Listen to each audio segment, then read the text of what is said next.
I'm Amelia. Today, we're going to talk about when incompetence is used as a weapon in relationships.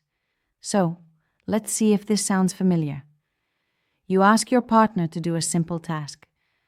Maybe it's the laundry. He does it, but he mixes the colors and shrinks your favorite sweater. You ask him to cook dinner, and he burns the food and leaves a mountain of dirty dishes, sighing about how complicated it all is. You ask him to schedule a simple appointment, and he forgets or books the wrong time. And every single time, his response is a variation of the same theme.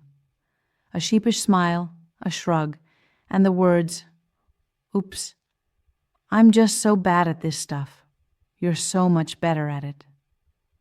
And you, feeling frustrated and exhausted, think to yourself, it's just easier if I do it myself. And in that moment, the trap snaps shut. This pattern isn't just clumsiness. It may be a powerful passive-aggressive tactic that has a name: weaponized incompetence or strategic incompetence. It is the act of pretending to be incapable of doing a task so that someone else, usually you, will do it for them. First, let's be clear. Weaponized incompetence is not the same as genuinely not knowing how to do something. We all have things we need to learn.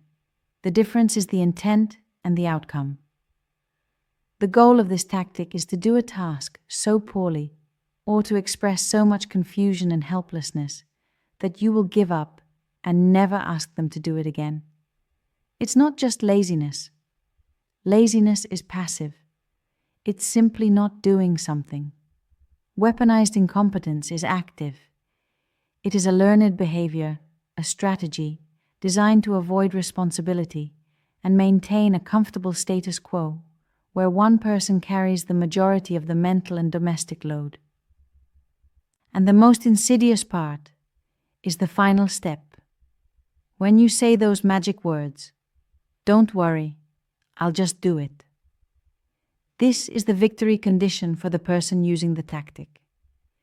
It trains you, the more competent partner, to lower your expectations and stop asking for help. The unequal division of labor becomes permanent. So why do people do this? It's rarely because they are evil masterminds. It usually stems from a few deep-rooted causes. 1. Ingrained gender roles. Often, this is a pattern learned in childhood. Many men were raised in households where they were never expected to learn domestic skills like cooking, cleaning, or managing schedules. They were taught, implicitly, that this is women's work. So, as adults, they subconsciously resist these tasks because it feels foreign or even beneath them. Feigning incompetence is a way to maintain that traditional, privileged role.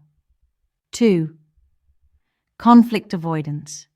It's a passive-aggressive way of saying, "I don't want to do this," without having an open, honest conflict. Instead of saying, "I hate doing laundry and I don't want to," which would lead to an argument, they do it badly. They get the same result, not having to do laundry in the future, without what they perceive as the messiness of a direct confrontation. 3. The desire to maintain comfort and power. Let's be honest. The person who is exempt from the daily grind of household management has more time, more energy, and more mental bandwidth. Weaponized incompetence is a strategy to protect this position of comfort and privilege. So, how do you deal with this without starting a war? Nagging, criticizing, and complaining will not work. It will only make them feel justified in their resistance. You need a new strategy. You must learn to disarm the weapon. Step 1. Stop being the rescuer. This is the hardest but most important step. The entire strategy relies on your impulse to jump in and fix their mess. You must resist this urge. You have to be willing to let things be imperfect. You have to let them sit with the consequences of their own actions or inactions. Step 2. Let natural consequences occur. This is where the real learning happens. You are going to remove the safety net. The action plan. When your partner messes up a task, you do not fix it for them. If he shrinks his own shirts in the laundry, you say, with compassion but firmness, "Oh no, that's a shame." And then you let him deal with having shrunken shirts. You do not buy him new ones. If he forgets to pay a bill he was responsible for and a late fee is charged, he is the one who has to call the company and spend 45 minutes on the phone sorting it out. If he makes a mess while cooking, you do not clean it up. The task of making dinner includes cleaning up afterwards. The task and all of its consequences must belong entirely to them. Only when they feel the real-world pain of their incompetence will they be motivated to become competent. Step 3. The "I trust you to figure it out" script. When he comes to you with the classic, "I don't know how to do this. Can you just show me?" you need a new response. Don't fall into the trap of becoming his teacher for a task an adult should be able to manage. Your new script is a calm, confident, and slightly detached. "I trust you to figure it out." You can add, "I'm sure there's a great YouTube video that explains it," or "I have faith in you." This does two powerful things. It expresses your belief in his capability, which is the opposite of nagging, and it firmly hands the responsibility back to him. You are refusing to take the bait. Step 4. Shift from tasks to areas of ownership. The ultimate solution is to completely change the structure of your household management. Stop asking for help with individual tasks. Instead, assign complete ownership of entire domains. The action plan. Sit down together and divide the major areas of running a life. Instead of, "Can you help with dinner?" the new system is, "You are the CEO of all meals on Tuesdays and Thursdays." This means you are responsible for everything: planning the meal, checking the inventory, buying the ingredients, cooking, and cleaning up.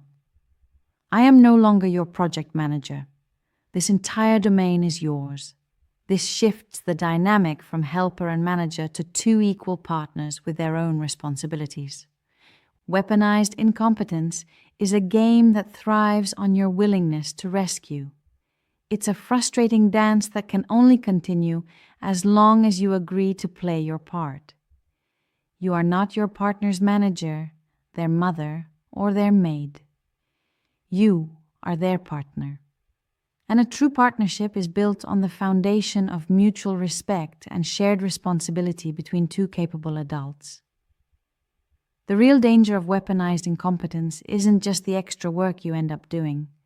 It's how it slowly erodes your trust and connection.